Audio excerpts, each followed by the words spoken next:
financié la boda soñada de mi hermana, me llamó, gorrón, y desaté mi jugada maestra.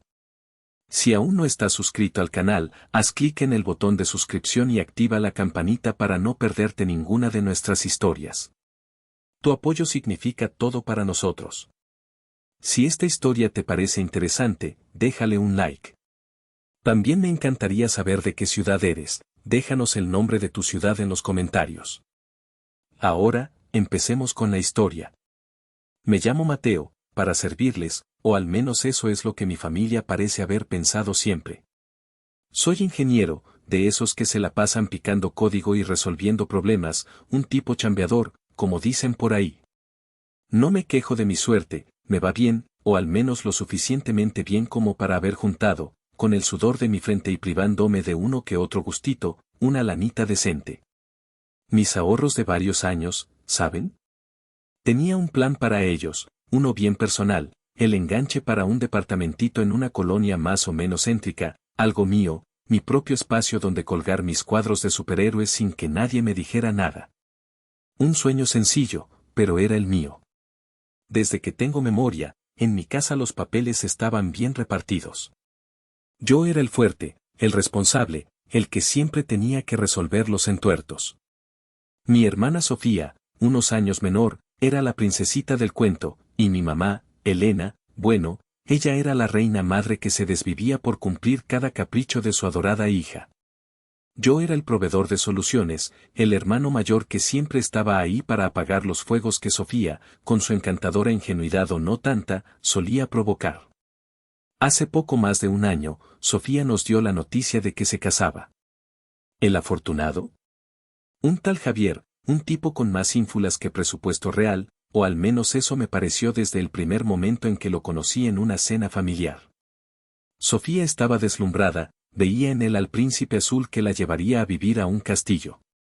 Y claro, la boda no podía ser cualquier cosa, tenía que ser el evento del siglo, algo sacado de esas revistas caras que mi hermana devoraba.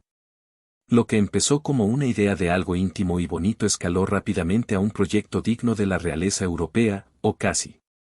Una tarde, el inevitable combo se presentó en mi pequeño departamento alquilado. Sofía, con los ojos rojos e hinchados de tanto llorar, o eso parecía, y mi mamá, con su expresión de mártir abnegada. Hermanito, empezó Sofía con un hilo de voz que apenas se oía, si tú no nos ayudas, mi sueño se va a morir. Javier y yo estamos haciendo todo lo posible, pero, es demasiado. Mi mamá tomó la estafeta, es tu única hermana, Mateo. Es tu deber como hermano mayor apoyarla en el día más importante de su vida. ¿Qué va a decir la gente, nuestra familia, si no la apoyas como se debe? Siempre has sido su protector. Me acordé de todas las veces anteriores, la colegiatura impagable, el coche que chocó, el viaje de graduación imprescindible. Siempre yo, el hermano Salvador. Una vocecita en mi interior, esa que a veces llamamos intuición y que tantas veces ignoramos para nuestro pesar, me gritaba con todas sus fuerzas, no lo hagas, Mateo. Esta vez no.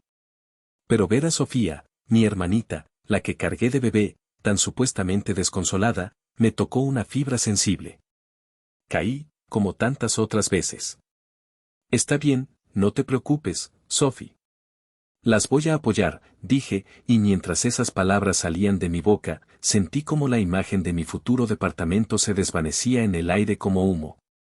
Les ofrecí una cantidad que, para que se den una idea, representaba prácticamente la totalidad de mis ahorros.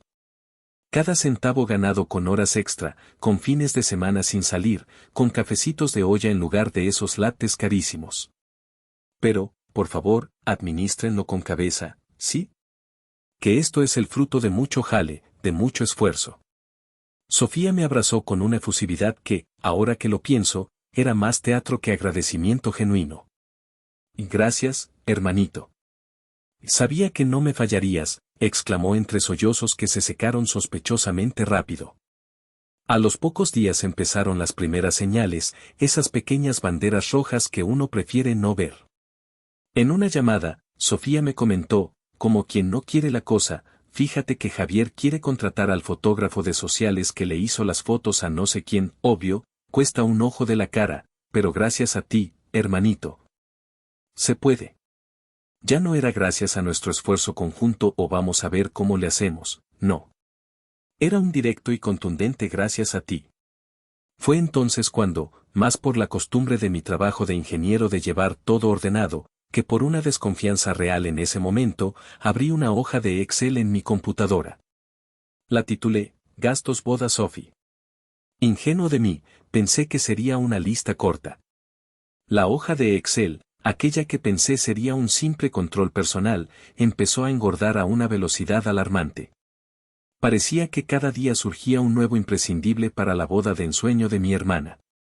Que si el grupo versátil que estaba de supermoda y cobraba como si fueran los Rolling Stones, que si la barra de mixología premium, porque Javier decía que el copeo es esencial para el nivel del evento. Que si las invitaciones impresas en papel de algodón egipcio con caligrafía hecha a mano por un monje tibetano, bueno, quizás exagero un poco con lo del monje, pero casi. Cada nueva ocurrencia venía acompañada de la misma cantaleta por parte de Javier, con ese tonito de suficiencia que tanto me reventaba, Mateo, en estos eventos, la calidad se nota, ¿entiendes? Es una inversión en nuestra imagen.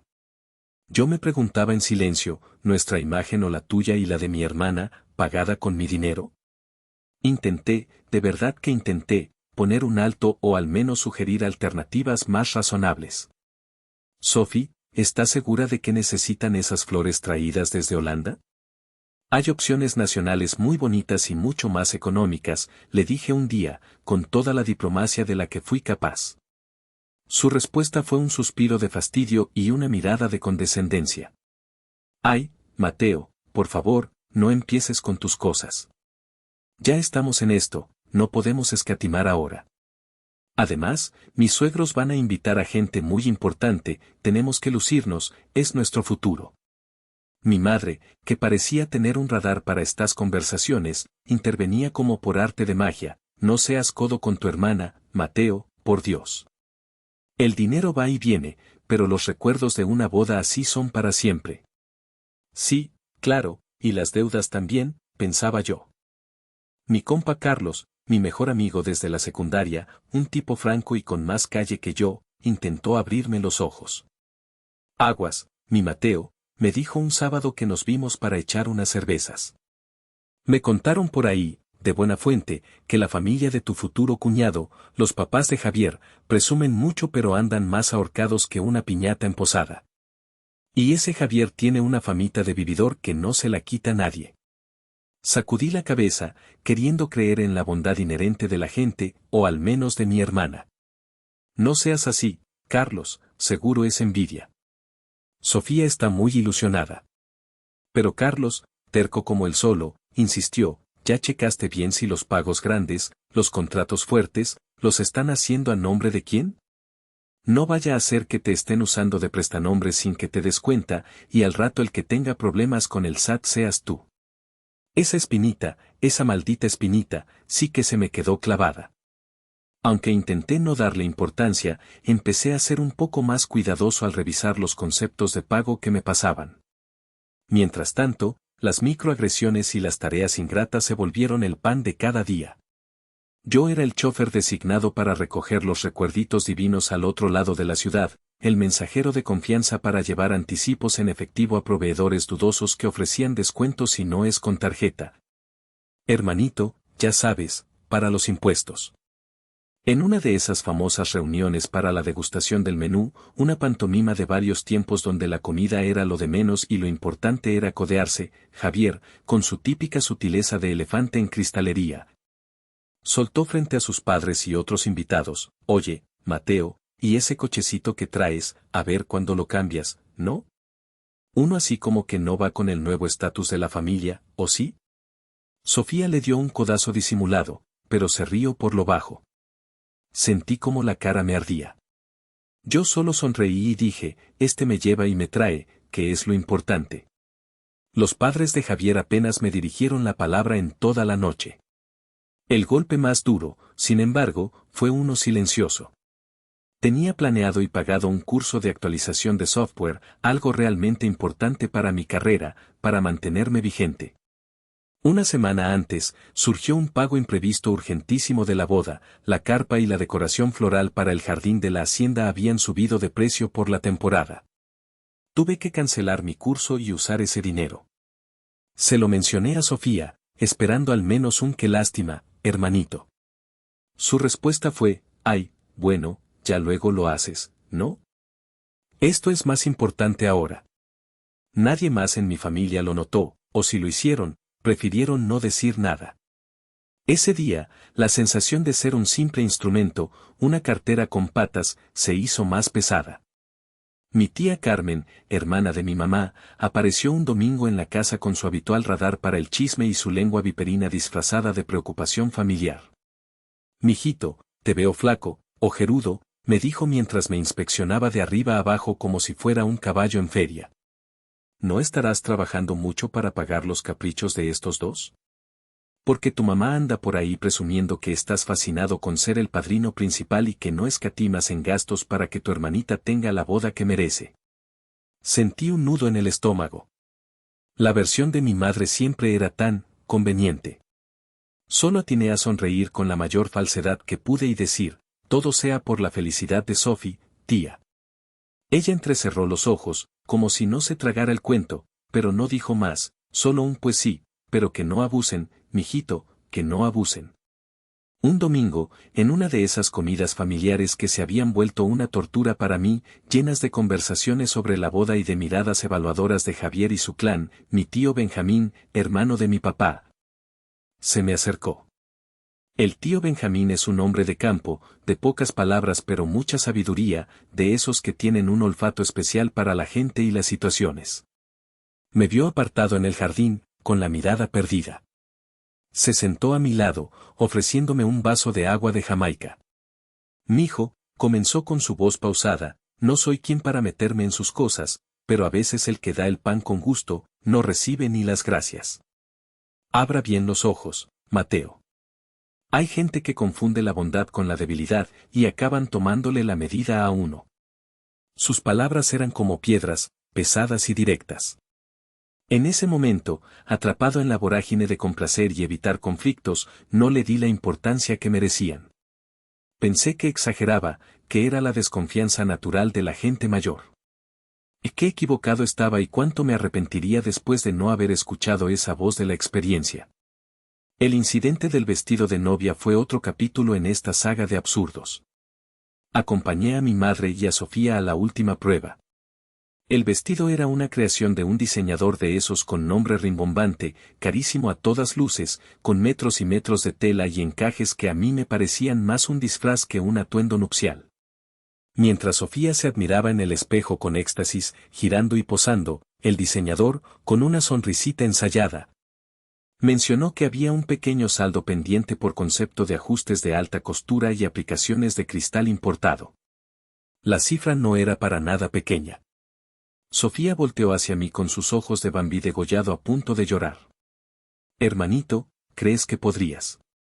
Es el ultimísimo detallito, te lo juro. Mi madre, siempre al quite, intervino, ándale, Mateo, no seas así, hombre. Es el vestido de sus sueños, ¿cómo la vas a dejar así por unos pesos? Pagué, claro que pagué, sintiendo una mezcla de rabia y resignación, mientras el diseñador y sus ayudantes sonreían complacidos. Fue en ese momento que decidí, ya con una frialdad que me sorprendió a mí mismo, empezar a guardar todos y cada uno de los recibos, comprobantes de transferencia y cualquier papel que avalara los pagos que hacía. En una carpeta digital, bien organizada, por si las moscas, me dije. Unos días después, cuando creía que ya nada podía sorprenderme, Javier recordó de pronto que había que pagar un seguro de viajero especial con cobertura amplia para su exótica luna de miel en Bali. Es que es un viaje largo, Mateo, y ya sabes, uno nunca sabe qué pueda pasar, más vale prevenir, me dijo con un cinismo que ya ni se molestaba en disimular, mientras revisaba su celular último modelo. Accedí una vez más, ya casi por inercia, como un autómata. La cifra de mi Excel seguía creciendo, y mis esperanzas de recuperar algo de ese dinero, o al menos algo de mi dignidad, se encogían. Empecé a notar también cómo, sutilmente, me aislaban de ciertas conversaciones. Si yo entraba a la habitación y estaban discutiendo algún gasto particularmente extravagante, cambiaban de tema abruptamente o bajaban la voz.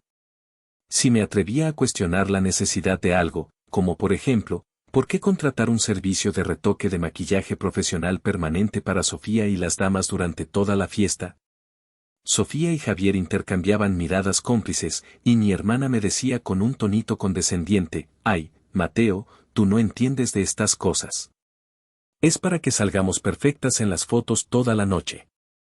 Me hacían sentir como el aguafiestas, el ignorante, el que no estaba a la altura de sus sofisticados planes. La gota que casi derramó el vaso, la antesala de la explosión, ocurrió en la cena de ensayo. Se celebró en un restaurante carísimo, elegido obviamente por Javier.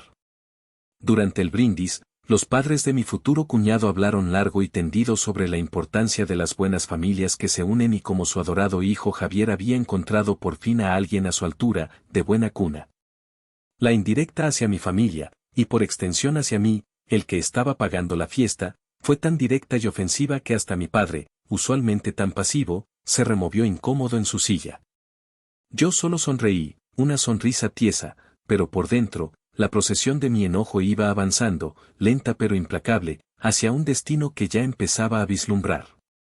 Llegó el gran día. O bueno, el gran día para ellos. Para mí, era el clímax de meses de estrés, gastos desmedidos y una creciente sensación de haber sido estafado emocional y financieramente. La ceremonia religiosa fue en una iglesia antigua del centro, de esas con techos altísimos y santos bañados en oro, o al menos eso parecían. La recepción, como no, en una hacienda espectacular a las afueras de la ciudad, con jardines impecables, fuentes iluminadas y un despliegue de lujo que gritaba aquí se invirtió una fortuna. Mi fortuna, para ser exactos. Veía los rostros sonrientes de los cientos de invitados, muchos de ellos perfectos desconocidos para mí, y no podía evitar pensar en el costo de cada plato del banquete, de cada arreglo floral, de cada copa de champaña que se servía con tanta alegría. Durante el brindis oficial, Javier, con su sonrisa de galán de telenovela barata, agradeció a medio mundo, a sus adorados padres por su invaluable apoyo moral y ejemplo de vida, a sus entrañables amigos por su compañerismo incondicional, e incluso a un primo lejano que les había prestado no sé qué cosa. A mí, el que había puesto el capital para que todo ese circo fuera posible, apenas me dedicó una mención al final, casi como un añadido de último momento, y también queremos agradecer a Mateo, por su apoyo. Ni mi nombre completo, ni un reconocimiento a la magnitud de mi apoyo. Sentí la misma punzada de desprecio de siempre, pero esta vez, multiplicada por 1000, resonando en el salón lleno de gente. Pero la verdadera daga, la que atravesaría mi paciencia y desataría la tormenta, llegó más tarde, en plena fiesta. La música estaba a todo volumen, la gente bailaba y reía, el alcohol corría generosamente. Yo, en un intento quizás ingenuo de mantener alguna apariencia de cordialidad familiar, o simplemente porque necesitaba un respiro del ruido, me acerqué a la mesa principal, donde estaban Sofía y Javier. Rodeados de su séquito más cercano, mi madre, la prima Isabel, más relamida y criticona que nunca, y los flamantes suegros de mi hermana. Javier, ya con varias copas encima y la lengua más suelta que sus principios, me vio acercarme y soltó, con una sorna que pretendía ser graciosa pero que destilaba veneno, ¿qué pasó, Mateo?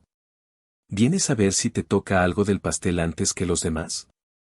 Digo, como sabemos que te gusta lo gratis. Su grupito rió la gracia. Sofía, mi propia hermana, en lugar de detenerlo o defender mi honor, si es que alguna vez le importó, se unió a la burla. Río con una complicidad que me heló la sangre hasta los huesos y luego, mirándome directamente a los ojos, con un desprecio que jamás olvidaré, remató la faena, «Ay, Javier, no seas tan malo con mi hermanito». Aunque bueno, y aquí su voz adquirió un tono de falsa confidencia, pero lo suficientemente alto para que todos en la mesa escucharan, después de la nota que invertiste en nuestra boda. ¿Y qué ni un regalito extra nos trajiste aparte de tu aportación inicial, si pareces medio gorrón, ¿no crees? Digo, aprovechando que hoy andas de espléndido con mi dinero, porque al final, todo esto es para mí, ¿verdad? Gorrón. La palabra resonó en mis oídos como una explosión, ahogando la música, las risas, todo. Gorrón. A mí. Después de sacrificar mis ahorros, mis sueños, mi tranquilidad. Después de aguantar desplantes, de tragarme mi orgullo una y otra vez. La prima Isabel soltó una carcajada estridente, como una hiena. Mi madre, Elena, desvió la mirada hacia su copa, fingiendo demencia, pero alcancé a ver una sonrisita cómplice dibujada en sus labios. Los padres de Javier me observaron con una mueca de superioridad, como confirmando sus peores sospechas sobre el pariente pobre y aprovechado. No fue tristeza lo que sentí en ese instante. Ni siquiera fue solo rabia. Fue como si un interruptor dentro de mi cabeza, uno que había estado en cortocircuito durante meses, finalmente hiciera clic y se activara con una corriente de miles de voltios. Una rabia helada, cristalina, lúcida, me invadió por completo. Todo el dolor acumulado, la frustración, el amargo sentimiento de haber sido utilizado y menospreciado, se transformaron de golpe en una claridad absoluta, en una certeza inquebrantable. Vi sus caras, sus sonrisas burlonas, la satisfacción en sus ojos al verme humillado, y supe, con cada fibra de mi ser, que se había acabado. Se había terminado el Mateo bueno, el Mateo comprensivo, el Mateo pendejo. En ese preciso instante, mientras ellos esperaban mi reacción, quizás una protesta débil, una mirada herida, mi cerebro empezó a trabajar a 1000 por hora, trazando un plan frío y preciso. Carlos, mi amigo, que afortunadamente estaba cerca y había escuchado toda la infame conversación, me miró con los ojos encendidos, casi como dándome una señal de ahora o nunca, cabrón. Discretamente, noté que su teléfono celular, que sostenía de manera casual, había estado grabando video en dirección a nuestra mesa durante los últimos minutos. La evidencia estaba ahí. Y yo estaba listo. Mientras ellos aún saboreaban su pequeña victoria, regodeándose en mi supuesta humillación, yo ya estaba en otra dimensión. Mi mente, como una computadora recién reiniciada, repasaba a toda velocidad mi meticulosa hoja de Excel, la lista de proveedores, los montos pendientes. Los contactos directos de aquellos a quienes yo había transferido fondos o había ofrecido mi garantía personal. La carpeta digital con los recibos y los acuerdos estaba mentalmente abierta frente a mí. Ya no había espacio para la duda o la vacilación. Esperé el momento adecuado, una breve pausa que hizo el DJ para cambiar de ritmo. Con una calma que contrastaba brutalmente con el volcán que hervía en mi interior, me levanté de mi silla y caminé con paso firme hacia el pequeño escenario donde estaba el equipo de sonido. Pedí el micrófono. El DJ, un joven con audífonos enormes, me miró extrañado pero me lo cedió. Se hizo un silencio expectante en el salón. Seguramente muchos pensaron que iba a pronunciar un discurso emotivo, tal vez algunas palabras de felicitación tardías o alguna anécdota familiar. Pobres ilusos. Muy buenas noches a todos, comencé, y mi propia voz me sorprendió por su firmeza, por su timbre claro y sin un ápice de temblor. Recorrí el salón con la mirada, deteniéndome un instante en la mesa de honor, donde las sonrisas se habían congelado y ahora me observaban con una mezcla de confusión y una incipiente alarma. Antes que nada, les ofrezco una sincera disculpa por esta interrupción, pero hay un asunto de suma urgencia que, lamentablemente, debo aclarar públicamente. Hice una pausa dramática, dejando que la tensión se acumulara. Como muchos de ustedes saben, y otros quizás no tanto, he tenido el placer y el privilegio de contribuir financieramente de manera muy sustancial para que esta magnífica boda de ensueño fuera una hermosa realidad para mi querida hermana Sofía y para su ahora esposo, Javier. Miré directamente a Sofía, cuyos ojos empezaban a abrirse con pánico. Sin embargo, continué, endureciendo ligeramente el tono, hace apenas unos momentos, aquí mismo, en la mesa de honor y en presencia de varios testigos, acabo de ser informado, de la manera más pública, explícita y humillante, que mi considerable contribución que, quiero dejar meridianamente claro ante todos ustedes, comprende la totalidad de mis ahorros personales. El sacrificio de mis propios proyectos y sueños durante varios años se interpreta, y cito textualmente para no errar, como la de un gorrón. Un murmullo colectivo, como una ola, recorrió el salón. Vi caras de asombro, de incredulidad.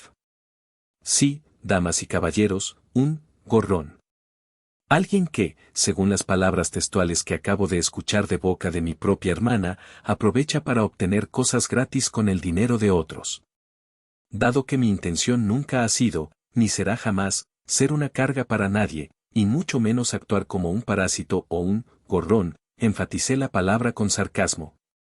Y con el único fin de aliviar a los felices novios de la pesada obligación de soportar mi presencia y mi supuesta aprovechada inversión, me veo en la penosa pero ineludible necesidad de anunciarles lo siguiente. Con efecto inmediato, cualquier garantía personal, cualquier promesa de pago futuro y cualquier compromiso financiero de mi parte hacia esta celebración y todos sus proveedores asociados queda formalmente cancelado y retirado. Saqué mi teléfono celular del bolsillo de mi saco, un gesto que capturó la atención de todos. De hecho, para que no quede duda de la seriedad de mi decisión, en este preciso instante acabo de enviar una serie de correos electrónicos, previamente redactados por si esta lamentable situación llegaba a presentarse.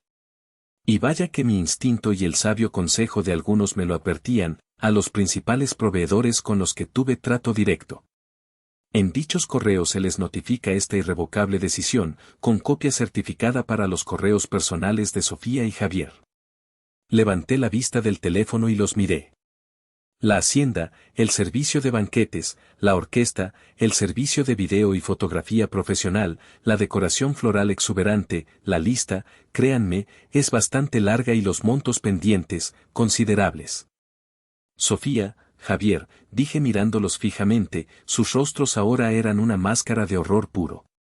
Les deseo, de todo corazón, la mejor de las suertes para cubrir todos esos, pequeños, detalles financieros restantes. Que disfruten intensamente lo que queda de su noche y de su vida juntos. Con una leve inclinación de cabeza hacia los invitados, añadí, a todos los demás, muchas gracias por su atención y, nuevamente, una disculpa por este ajuste de cuentas necesario. Devolví el micrófono al atónito DJ. El caos que se desató fue digno de una película. Sofía se puso primero lívida como el papel, luego roja como un tomate maduro, y finalmente estalló en un grito agudo: Mateo. No te atrevas a hacernos esto. Tiene que ser una broma. Dime que es una broma. Javier, desencajado, intentó abalanzarse hacia el escenario, gritando incoherencias sobre «estás loco. Esto es ilegal. Nos vas a hundir, infeliz». Pero Carlos, mi fiel amigo, y sorpresivamente mi tío Benjamín, que se había levantado de su mesa con una agilidad inesperada, se interpusieron sutilmente en su camino, bloqueándole el paso sin violencia pero con firmeza. Mi madre, Elena, era un manojo de nervios al borde de la histeria. Malagradecido. Desgraciado. Has arruinado la vida de tu hermana. Esto no se hace a la familia, chillaba mientras se agarraba el pecho. Fue entonces cuando mi padre, Ricardo, por primera vez en mucho tiempo, alzó la voz con autoridad hacia ella: Elena, por el amor de Dios, cállate ya. Tiene toda la razón del mundo después de cómo lo trataron. Esa frase, venida de mi padre, pareció descolocar a mi madre más que cualquier otra cosa. Se quedó callada, mirándolo con la boca abierta. Sin decir una palabra más, con la misma calma glacial con la que había subido al escenario, di media vuelta y caminé con paso decidido hacia la salida del salón. Los gritos y las protestas de Sofía y Javier me siguieron como una estela sonora hasta que crucé las puertas. Afuera, el aire fresco de la noche me golpeó el rostro como una bendición. Carlos me alcanzó en el estacionamiento. Tengo la grabación completa de lo que te dijeron en la mesa, güey, por si las moscas y se quieren pasar de listos. Vámonos de aquí, campeón, te invito unos tacos. Me subí a mi coche sintiendo que, aunque una parte de mí estaba rota, otra, la más importante, la de mi dignidad y mi autorrespeto, por fin había empezado a sanar. Por primera vez en meses, sentí que volvía a tener el control de mi vida. El amanecer del lunes siguiente no trajo consigo la resaca dulce de una boda inolvidable para Sofía y Javier, sino el amargo sabor de la realidad golpeándoles la puerta, o más bien, sus teléfonos. Desde primera hora, mi celular también empezó a recibir algunas llamadas de proveedores despistados o particularmente insistentes, pero yo ya tenía mi respuesta preparada, estimado proveedor. Como le informé por correo electrónico el sábado por la noche, mi garantía financiera para los servicios relacionados con la boda de Sofía y Javier ha sido revocada. Para cualquier aclaración sobre pagos pendientes, le ruego se ponga en contacto directo con ellos. Gracias. Corto, conciso y al grano. Para los recién casados, sin embargo, el panorama era un infierno. El primero en llamarles fue el coordinador de la boda, un tipo muy conocido en el medio por su profesionalismo, quien, tras enterarse del escándalo y de mi anuncio, les comunicó que renunciaba irrevocablemente a seguir gestionando su evento, o lo que quedaba de él, y que les enviaría la factura por sus honorarios devengados hasta la fecha, advirtiéndoles que no trabajaba con gente informal y fraudulenta. Luego, fue el gerente de la hacienda, exigiendo el pago total e inmediato del saldo pendiente por el alquiler del lugar y los servicios adicionales, amenazando con acciones legales si no se cubría en las siguientes 24 horas. El servicio de banquetes, los músicos de la orquesta, el carísimo fotógrafo y el videógrafo, todos empezaron a presionar. El castillo de naipes que habían construido con mi dinero comenzaba a desmoronarse con estrépito. Sofía me llamó, calculo que unas 20 veces ese lunes. Su tono pasó por todas las etapas del duelo y la desesperación, primero la súplica lastimera, Mateito, por favor, tienes que ayudarnos, fue un malentendido, estaba nerviosa, no quise decir eso. Luego la negociación absurda, mira, si nos ayudas con la mitad de lo que falta, te prometo que te lo pagamos en mensualidades chiquitas, después el chantaje emocional, me vas a matar de un disgusto. Mi luna de miel está en riesgo, toda mi vida está arruinada por tu culpa, y finalmente la amenaza impotente, te voy a demandar por daño moral, Mateo, esto no se va a quedar así. Javier también hizo su intento. Primero con un tono autoritario que se desinfló rápidamente cuando vio mi nula disposición a ceder. Mira, cuñado, me dijo con una falsa camaradería, entiendo que te pudiste haber molestado por una tontería, pero esto que hiciste es ir demasiado lejos. Seamos razonables, ¿cuánto quieres para arreglar este desmadre y que todo vuelva a la normalidad? Mi respuesta, tanto para él como para Sofía, fue la misma, repetida con la monotonía de un disco rayado, la decisión está tomada. Ustedes crearon esta situación con su actitud, sus palabras y su falta de respeto. Ahora, simplemente, asuman las consecuencias de sus sueños de grandeza y de cómo tratan a las personas que genuinamente intentan apoyarlos. No habrá un centavo más de mi parte. Mi madre, Elena, no se quedó atrás. Sus llamadas eran una mezcla de lamentos, acusaciones y exigencias. Por tu culpa, tu hermana está enferma de los nervios, no ha parado de llorar. Toda la familia está hablando de nosotros, del escándalo que armaste. ¡Qué vergüenza, Mateo, qué vergüenza! Tu padre está muy decepcionado de ti. En una de esas llamadas, mientras mi madre estaba en pleno recital de culpas, escuché la voz de mi padre de fondo, firme y clara, Elena, ya basta, por favor. Deja de decir tonterías. Mateo hizo exactamente lo que tenía que hacer después de la humillación a la que lo sometieron ustedes dos. Y nosotros también somos responsables, yo el primero, por haber permitido que las cosas llegaran a este punto con nuestro silencio y nuestra complacencia. El silencio que siguió del otro lado de la línea fue elocuente. Las consecuencias reales no tardaron en materializarse.